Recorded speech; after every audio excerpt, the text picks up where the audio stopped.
existen ciertos factores genéticos y otros ambientales que por una interrelación van a determinar un estado subclínico de enfermedad que va a ir avanzando a lo largo de los años hasta que se hace manifiesta la enfermedad clínica y nosotros detectamos tardíamente el accidente vascular, enfermedad vascular periférica, angina, infarto, muerte súbita o insuficiencia cardíaca.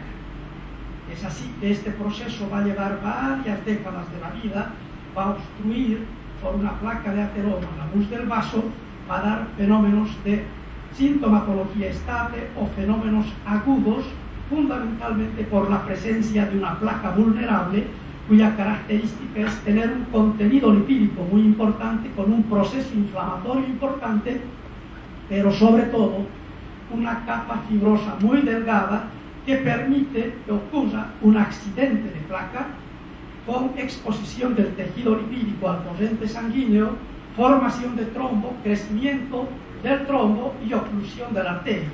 Si la oclusión de la arteria es parcial en la arteria coronaria, tenemos un síndrome coronario sin elevación del ST, cuya principal manifestación es angina estable o infarto no Q, y si la oclusión es total del vaso, tenemos un síndrome coronario con elevación, que es el infarto del tipo Q.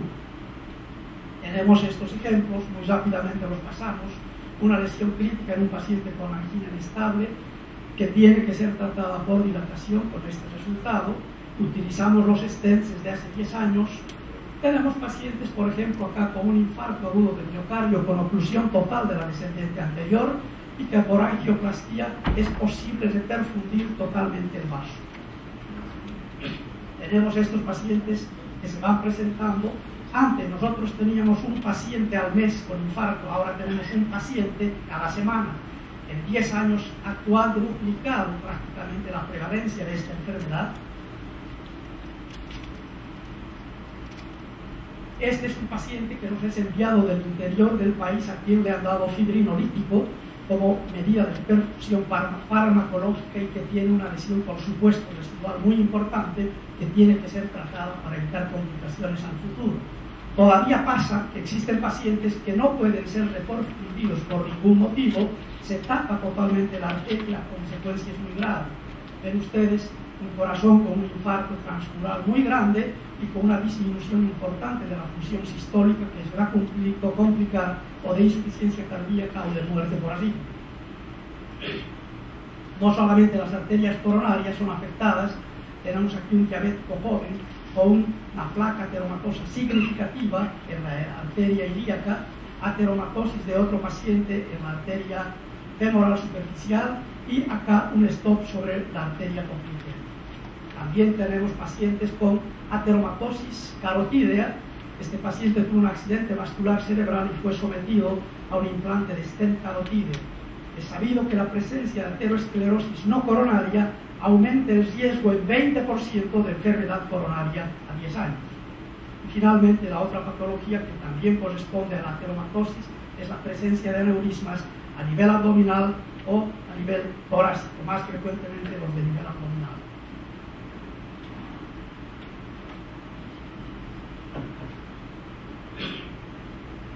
En el riñón, ya hemos visto estos otros, la insuficiencia leve o moderada actualmente tiene un valor pronóstico para el desarrollo de enfermedad arterial. Y es sabido que una creatinina de 1.7 o una disminución del clearance de creatinina menos de 60 aumenta un 2 o 3 veces el riesgo de vasculopatía cerebral. El factor de riesgo es un elemento que cuando está presente aumenta la probabilidad de padecer enfermedad vascular. El riesgo cardiovascular es la probabilidad que tiene una persona de presentar una enfermedad vascular o coronaria en un periodo que generalmente se lo fija en 10 años. Las enfermedades cardiovasculares constituyen una de las causas más importantes de discapacidad y muerte prematura en todo el mundo. Los episodios coronarios y cerebrovasculares agudos se producen de forma repentina y conducen a menudo a la muerte. La modificación de los factores de riesgo reduce estos eventos cardiovasculares y es el motivo por el que estamos reunidos ahora acá. Conocemos todos esto, que la disminución del LDL va a disminuir el número de eventos coronarios, y lo mismo pasa con otros factores de riesgo. ¿Cuáles son los factores de riesgo cardiovasculares clásicos? Ya los han mencionado antes.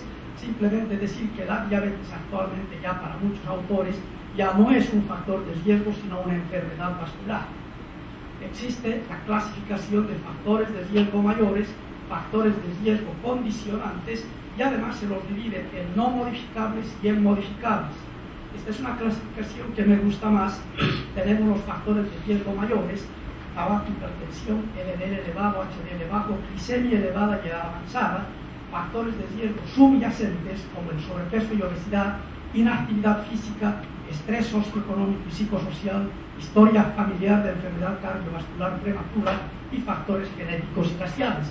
Pero también existen otros factores de riesgo emergentes, que son factores lipídicos, triglicéridos elevados con HDL bajo, apolipoproteína B, lipoproteína A, resistencia a la insulina, el síndrome metabólico entre acá, marcadores trombogénicos, marcadores proinflamatorios, la proteína C reactiva, y la aterosclerosis subclínica, que puede ser detectada por ciertos métodos.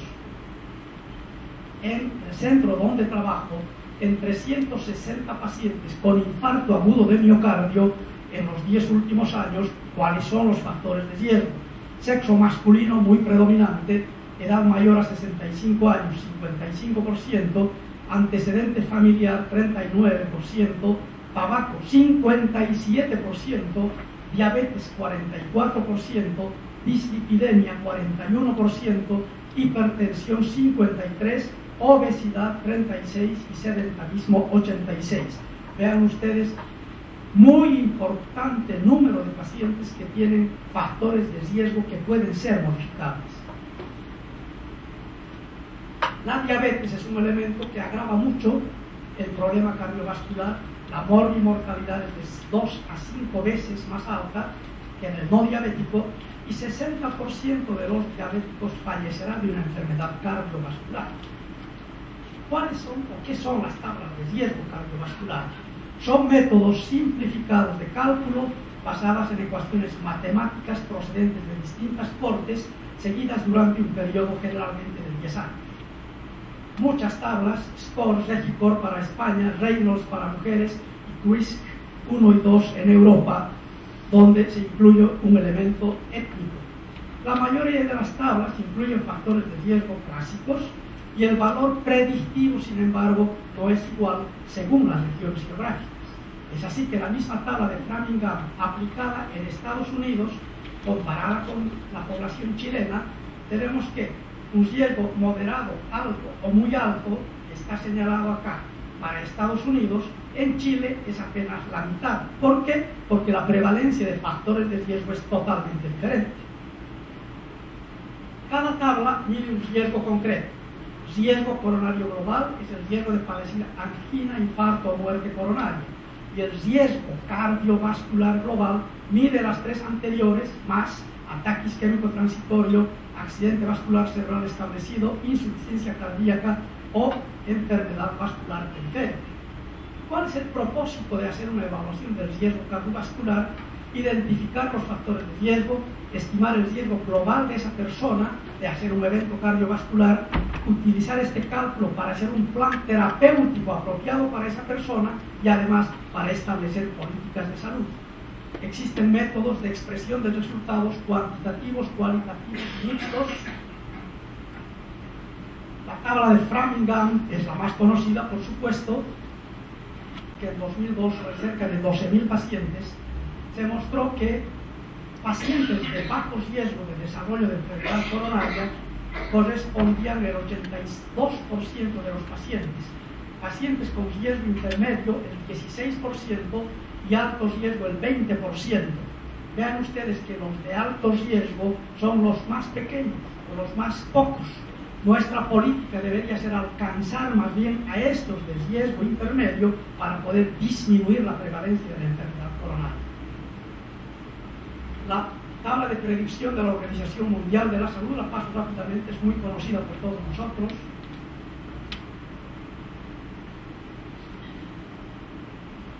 Aplica los factores de riesgo clásicos. También debemos decir que el riesgo de padecer ha de ser mayor en cierto tipo de pacientes que tienen los factores coadyuvantes o secundarios, y cuando existen estos factores de riesgo hay que aumentar un 5% al valor predictivo de la tabla.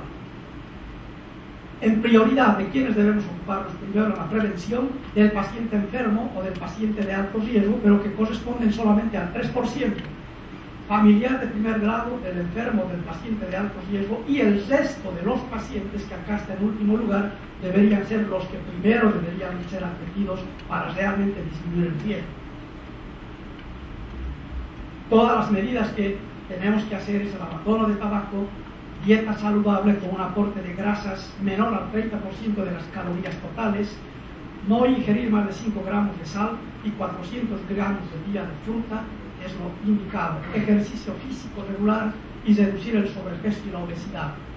Reducir la presión arterial con combinación adecuada de inhibidores ECA-1-2, diuréticos, antiacídicos, amlodipina o bloqueadores beta, disminuir la concentración de colesterol con fármacos, controlar la glicemia, antiagregantes cuando están indicados, y estudiar la introducción de la polipil para este grupo de pacientes que tenemos muy altos, sería muy importante. Esta es una población de alto riesgo, el paciente que tiene un síndrome metabólico, cuya incidencia en mi país es de un 22% de la población urbana, y por supuesto tenemos que disminuir el riesgo con una prevención adecuada.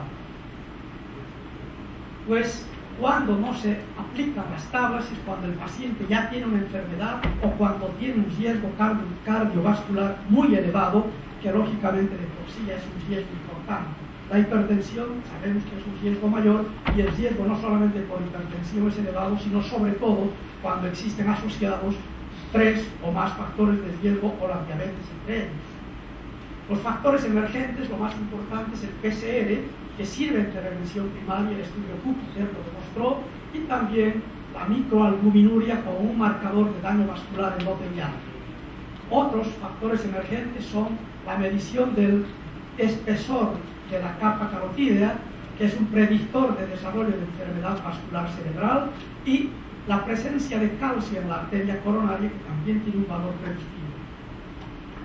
¿Qué debemos hacer con los pacientes de riesgo bajo? El manejo debe estar centrado fundamentalmente en el cambio de modo de vida, y en el riesgo moderado, la monitorización del perfil de riesgo cada 6 a 12 meses.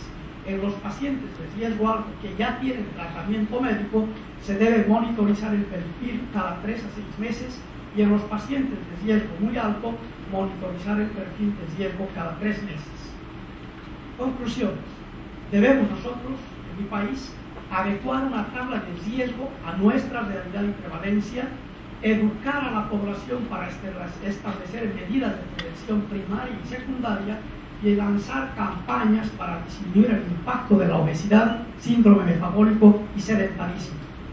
Finalmente, campañas nacionales para reducir o eliminar el consumo de tabaco, buen control de la hipertensión, diabetes y dislipidemia, e introducción de la polipil a bajo costo sería una idea muy adecuada para nuestros países, donde muchos de los pacientes que son afectados por hipertensión o por dislipidemia o diabetes no tienen las posibilidades de hacer un tratamiento a largo plazo.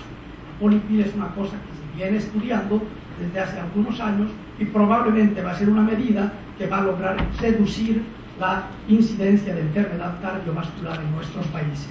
Muchas gracias.